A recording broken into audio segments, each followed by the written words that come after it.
Namaskar, hello and welcome to Sansad TV. I am Namrata Singh and you are watching Question Hour. This show focuses on important questions raised by members in both the Houses of Parliament concerning matters of national interest. In the Rajya Sabha, members from various parties posed questions related to 10 ministries and sought responses from the respective ministers. Similarly, in the Lok Sabha's Question Hour, members from diverse parties raised questions pertaining to 18 ministries and sought responses from the respective ministers. Now, let's take a closer look at some of the questions whose replies were tabled in both the houses. Rajya Sabha MP Dr. Lakshmikant Bajpayee asked the Minister of Women and Child Development whether there is any scheme exclusively for single girl child and if so, the details thereof. The ministry in its reply informed the House that the government gives utmost priority to the safety, security and empowerment of all girl children and has adopted a multi-pronged approach to address their educational, social and economic empowerment.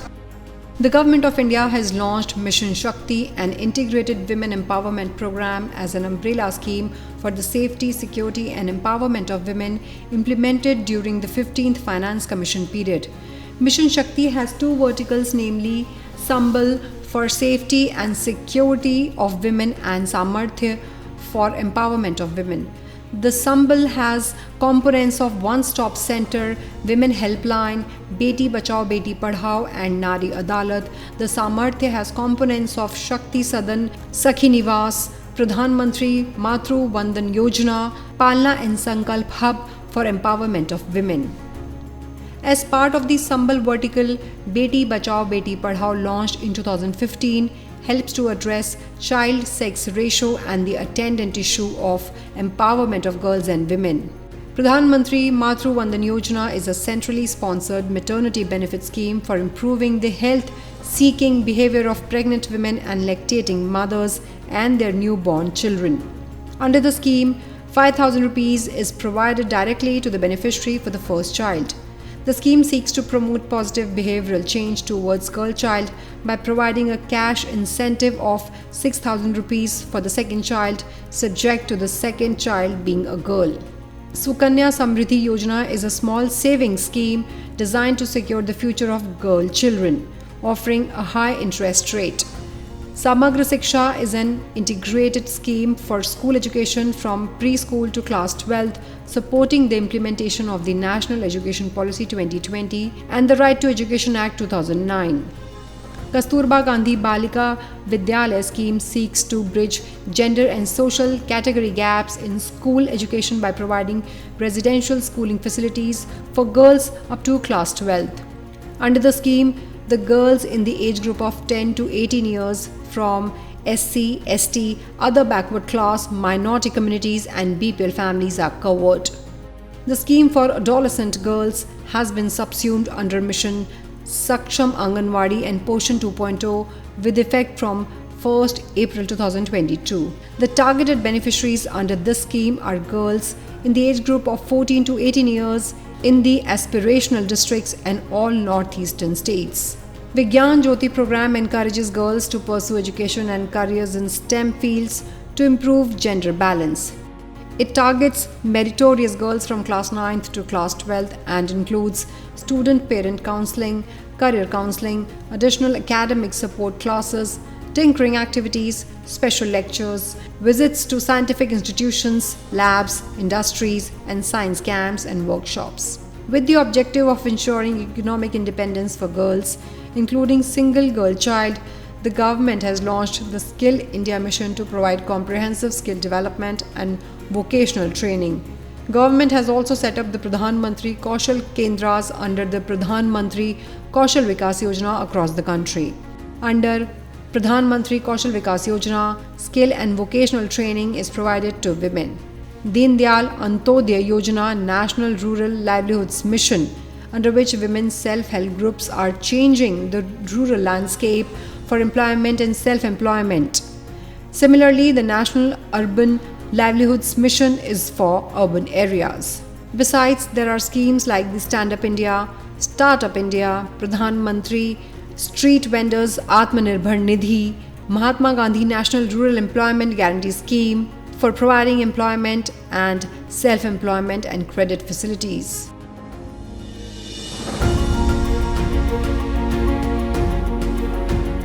Lok Sabha members Chandra Prakash Chaudhary and Devu Singh Chauhan as the Minister of Coal. Details of the total domestic coal production achieved during the year 2024-25 and the projected targets for the year 2030. Extent of renewable energy capacity developed by coal public sector undertakings and the targets set for the year 2030 and manner in which these initiatives are contributing towards twin goals of energy security and green growth in line with the vision of Viksit Bharat at 2047. आदरणीय सभापति महोदय, आपके माध्यम से सदन को बताते हुए काफ़ी खुशी हो रहा है कि कोल के क्षेत्र में आज लगातार हम प्रोग्रेस कर रहे हैं, हम काफ़ी उत्पादन कर रहे हैं और माननीय सदस्य का चिंता जायज़ है, चूँकि वहाँ स्टेट गवर्नमेंट का विषय बनता है पुनर्स्थापन। उसके लिए सरकार सफिशिएंट है, व्यवस्था भी दे रही है, लेकिन स्टेट गवर्नमेंट की सहयोग नहीं होने के नाते पुनर्स्थापन में परेशानी बढ़ रही है, जिससे गैस का रिसाव हो रहा है। वहाँ पुनर्स्थापन ही इसका निदान है। आदरणीय अध्यक्ष महोदय, आपको बताते हुए काफ़ी खुशी हो रही है कि आज के समय में कोल का उत्पादन का 80% पावर प्लांट पे हम लोग देते हैं और आज के समय में 25 दिन का पावर प्लांट पे 50 मिलियन टन कोयला उपलब्ध है और उसका कोयला का उत्पादन का 80% हम पावर प्लांट पर देते हैं और 20% ही अदर उद्योग फैक्ट्री को देते हैं और समय समय से डिमांड आता है, उसके हिसाब से हम लोग देते हैं। और रहा बात वहाँ का विस्थापन का, तो उस पर लोकल प्रशासन, वहाँ के राज्य का मुख्यमंत्री द्वारा, वहाँ के सरकार के द्वारा पूरा सहयोग नहीं मिल पाता है पूर्ण ढंग से, जिसके चलते वहाँ लोकल में परेशानी है, पुनर्स्थापन करने में परेशानी हो रही है। अध्यक्ष महोदय, सरकार अब केवल कोल जला के ही बिजली का उत्पादन करने पे काम नहीं कर रही है, अब गैसीकरण पे भी काम किया जा रहा है। सरकार 2030 तक 100 मिलियन टन कोयले का गैसीकरण करने का योजना बनाई है। गैसीकरण उपयोग गैस के केमिकल जैसे एथेनॉल, अमोनियम, नाइट्रोजन बनेगा। इससे इसके अतिरिक्त ज़रूरत पर पूरी होगी, आयात कम होंगे। सरकार इस काम के लिए 85,000 करोड़ रुपया मंजूरी दी है और 7 गैसीकरण प्रोजेक्ट पर 2 बुनियादी नींव रख दी गई है। इससे प्रदूषण भी कम होगा, यूरिया कम, केमिकल सस्ते बनेंगे, जिससे सीधा फायदा किसान को होगा और इससे पर्यावरण की भी संतुलन होगा और किसान को भी फायदा होगा, देश को आर्थिक व्यवस्था में भी काफ़ी सहयोग मिलेगा। Rajya Sabha MP Darshana Singh asked the Minister of Cooperation whether government has proposed to establish world's largest grain storage scheme in cooperative sector and if so, details thereof and the progress made in its implementation, and whether the said scheme has been implemented under the pilot project, if so, the states where it has been implemented. देश के किसानों के मेहनत से हम दुनिया में कृषि उत्पादन में तीसरे स्थान पर हैं, लेकिन देश में अनाज की उत्पादन की तुलना में स्टोरेज की क्षमता लगभग 166 मिलियन मीट्रिक टन कम है और देश के हर प्रदेश में ऐसी कुछ परिस्थिति है। इसकी वजह से अनाज का वेस्टेज, ट्रांसपोर्ट कॉस्ट की बढ़ोतरी है और अंत में देश के किसानों का ही नुकसान हो जाता है। और इसी के लिए ये बात ध्यान में रखते हुए माननीय प्रधानमंत्री नरेंद्र मोदी जी के मार्गदर्शन में, माननीय अमित भाई के नेतृत्व में आज इस स्टोरेज के लिए, अनाज स्टोरेज के लिए दुनिया की सबसे बड़ी अन्न भंडारण योजना पर हमारे मंत्रालय ने, भारत सरकार ने काम शुरू किया। और उसके तहत किसानों के, इससे पहले था कि किसानों को गोडाउन ढूंढने पड़ता था, ट्रांसपोर्ट की कॉस्ट थी अनाज की सुरक्षा थी, ये सभी का इशू होता था।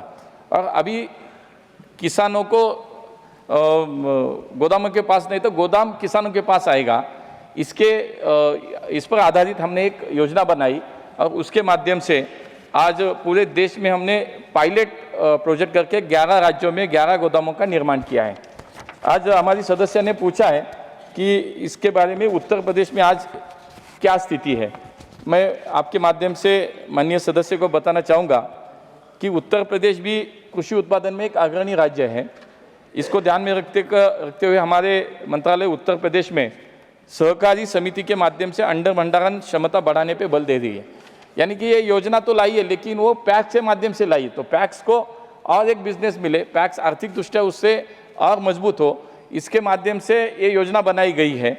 इस योजना के पायलट प्रोजेक्ट के तहत जो 11 प्रोजेक्ट हमने बनाया है देश भर में, उसके तहत मिर्ज़ापुर जिले में 1500 मीट्रिक टन के गोदाम का निर्माण किया जा चुका है और ये गोदाम FCI द्वारा किराए पे लिया गया है।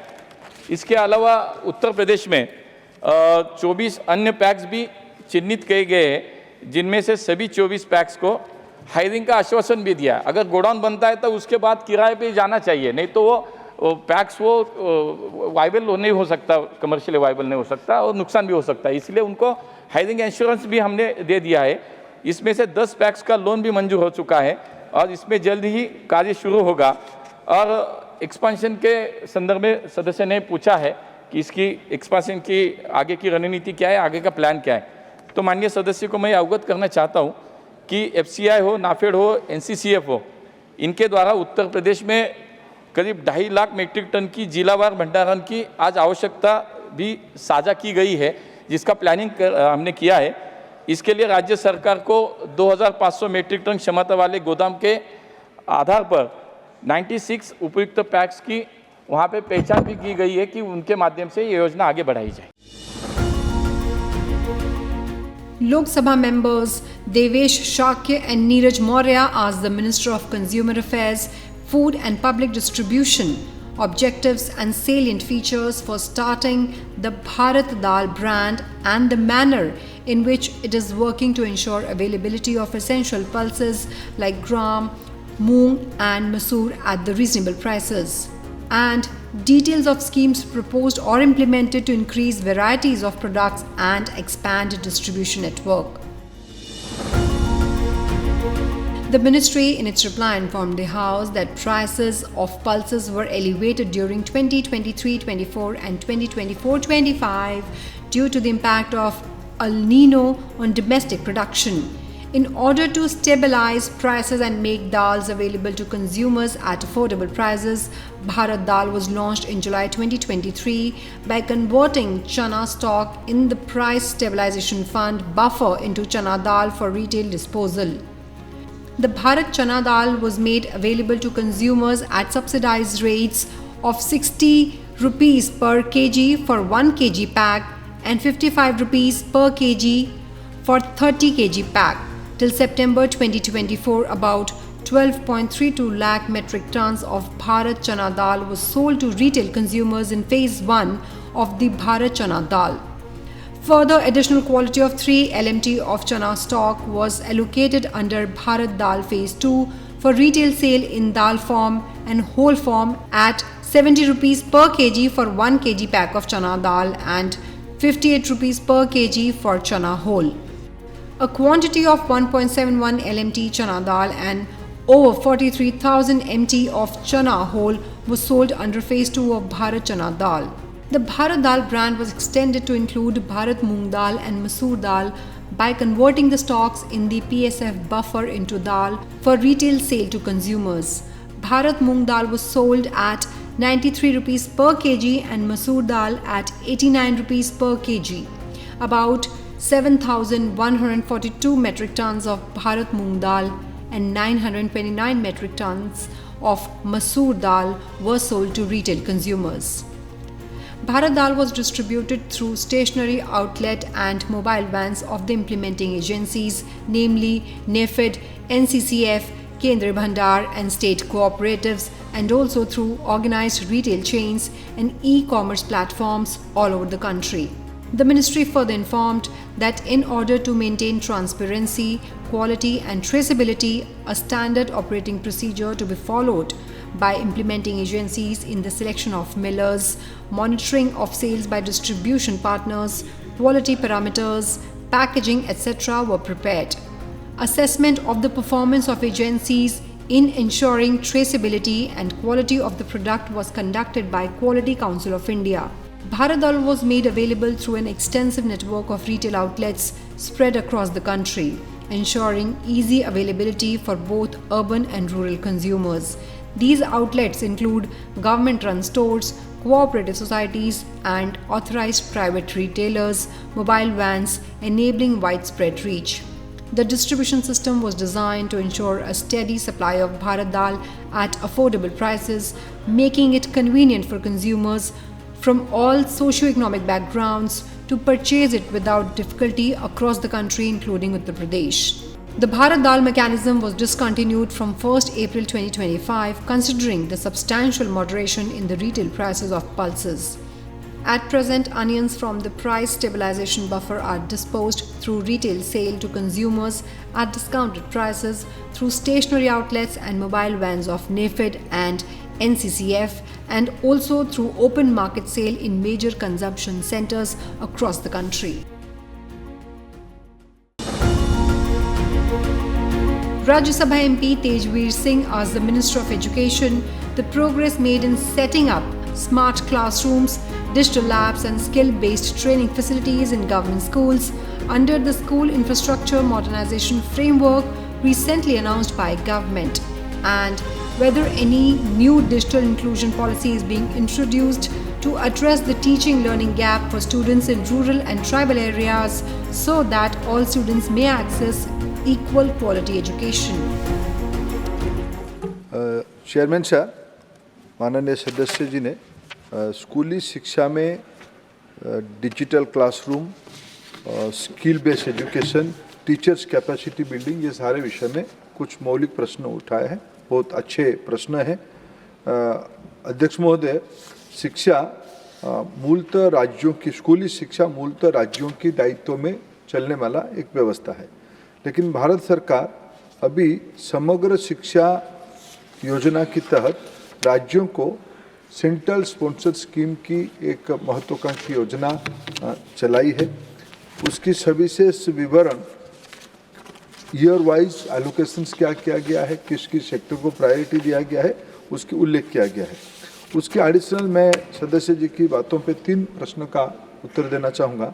इसी साल बजट में इसी विषय को आगे बढ़ाने के लिए 2 महत्वाकांक्षी योजनाओं का घोषणा किया गया है। आने वाले दिनों में 1-2 सालों के अंदर भारत की सभी सेकेंडरी स्कूल में, जितने हाई स्कूल से सेकेंडरी स्कूल से सभी में ब्रॉडबैंड और भारत नेट के तहत सभी में इंटरनेट, आज स्कूल में लगभग 60% इंटरनेट पेनिट्रेशन है। इसको कम से कम 9 to 12 के अंदर सभी स्कूलों में, सरकारी स्कूलों में ब्रॉडबैंड इंटरनेट की व्यवस्था करने की, बजटीय व्यवस्था करने की घोषणा इस बार बजट में किया गया है। जो मूल प्रश्न है, आगे चल के एजुकेशन टेक्नोलॉजी ड्रिवेन होगी, उसकी मूल आवश्यकता इंफ्रास्ट्रक्चर होगी। केवल डिजिटल क्लास ब्लैक बोर्ड नहीं, डिजिटल बोर्ड नहीं है, उसकी कनेक्टिविटी और ग्लोबल नेटवर्क में जुड़ने के लिए व्यवस्था का आवश्यकता होगी। इसी बजट में उसकी घोषणा हुई है। दूसरी, इन दिनों में विद्यार्थियों में कैपेसिटी बढ़े, स्किल बढ़े, वो इनोवेशन की ओर जाए। अटल टिंकरिंग लैब की एक सक्सेसफुल प्रयोग देश की 10,000 स्कूलों में हुई है। उसी सफलता को आगे देखते हुए माननीय प्रधानमंत्री जी ने उसको और एक बृहत आकार देने की निर्णय किया। इसी बार भी बजट में आने वाले 5 साल में 50,000 अटल टिंकरिंग लैब सरकारी स्कूलों में खुलने की व्यवस्था की गई है। बाकी माननीय सदस्य जी ने टीचर्स कैपेसिटी के बारे में एक मौलिक प्रश्न पूछा। जो हमारी राज्यों की द्वारा चलने वाला डाइट है, district institute of elementary teachers capacity के लिए, उसको लगभग एक आधुनिकीकरण का भारत सरकार आर्थिक मदद लगभग सभी डाइट्स को देने की व्यवस्था की है। Lok Sabha member Godam Nagesh asked the Minister of Railways present status of passenger amenities provided at railway stations across the country, particularly in Telangana, and details of measures taken or being taken to improve passenger safety, including anti-collision systems, track maintenance, security at stations and on trains. माननीय अध्यक्ष जी, माननीय सांसद महोदय ने बहुत ही महत्वपूर्ण प्रश्न पूछा है। स्टेशंस के देश भर में करीब 7,000 से अधिक स्टेशंस हैं पूरे रेलवे नेटवर्क में। स्टेशंस का ग्रेडेशन, कितना वहाँ पे फुटफॉल होता है, कितनी ट्रेन्स वहाँ पे जाती है और कितना बिजी वो स्टेशन है, उस पे उसका एक ग्रेडेशन होता है NSG 1 से लेके NSG 6 तक का। ये एक व्यवस्था है, लेकिन मैं आपके माध्यम से पूरे इस सदन को और आपके माध्यम से देश को भी बताना चाहूँगा कि जिस तरह से इन 11 वर्षों में माननीय प्रधानमंत्री जी ने एक नई पहल की है, स्टेशंस को नवनिर्माण करने के लिए, उनका पुनर्निर्माण करने के लिए एक अमृत भारत स्टेशन योजना आरंभ की है। और ये आज के समय में पूरे विश्व में सबसे बड़ा स्टेशन का रिकंस्ट्रक्शन प्रोग्राम है। 1300 से ज़्यादा स्टेशनों का रिकंस्ट्रक्शन चल रहा है। 160 स्टेशन का काम कंप्लीट हो गया है और ये पुराने समय से बहुत अलग तरीका है काम करने का। पहले केवल रंगाई पुताई करने को ही स्टेशन का डेवलपमेंट मान लिया जाता था। आज स्टेशन में किस तरह से एक सिंसियर तरीके से मास्टर प्लान बनाना, आगामी 50 साल के लिए प्लानिंग करना, किस तरह से लोकल आर्किटेक्चर को इम्पोर्टेंस देना, कैसे दोनों साइड में एंट्री हो सके उसका ध्यान रखना, कंप्लीट कई जगह पैसेंजर हॉल जैसे 12 मीटर के जो FOBs बने हैं, वो देख के लगता है कि वाकई एक देश में स्टेशंस के और पैसेंजर्स के पॉइंट ऑफ व्यू से एक नई पहल की गई है। एक्सेस टू स्टेशन पे बहुत ध्यान दिया गया है। पार्किंग एरियाज़ को कैसे डेवलप करें उसका ध्यान दिया गया है। और माननीय अध्यक्ष जी, एक बहुत अच्छी जिसका बेनिफिट मिला इस हाल ही छठ और दिवाली के समय में, पैसेंजर्स के लिए एक बड़ा होल्डिंग एरिया स्टेशन के बाहर बनाया गया। उसकी शुरुआत न्यू दिल्ली स्टेशन से की गई थी। उसके बाद में करीब 50-60 स्टेशंस पे होल्डिंग एरिया बनाया गया, जिससे कि पैसेंजर्स आए, भीड़ भाड़ न रहे और बहुत आराम से अंदर जा सके। बहुत सिंसियर एफर्ट किए जा रहे हैं माननीय अध्यक्ष जी स्टेशनों के पुनर्निर्माण के लिए। आपके दोनों स्टेशन जो आदिलाबाद, बसर, ये दोनों स्टेशंस हैं, इन दोनों स्टेशंस का मैंने आज प्रश्नकाल के कारण जानकारी भी ली थी। दोनों स्टेशंस पे फैसिलिटीज़ की ठीक ठाक परिस्थिति है। अगर फिर भी कोई शिकायत हो तो ज़रूर आप मेरे संज्ञान में लाएं। और इसके अलावा देश भर में हाइजीन पे माननीय अध्यक्ष जी, आप सभी सांसद महोदय भी जानते हैं, इन 11 वर्षों में इतना बड़ा परिवर्तन आया है। किसी भी स्टेशन में अगर वाकई कहीं कोई दिक्कत नज़र आती है तो ज़रूर मेरी जानकारी में लाएं। इस पे सिंसियर प्रयास किए जाएंगे। Well, that is all I have for you in this edition of Question Hour. Stay tuned and thank you for watching Sunset TV.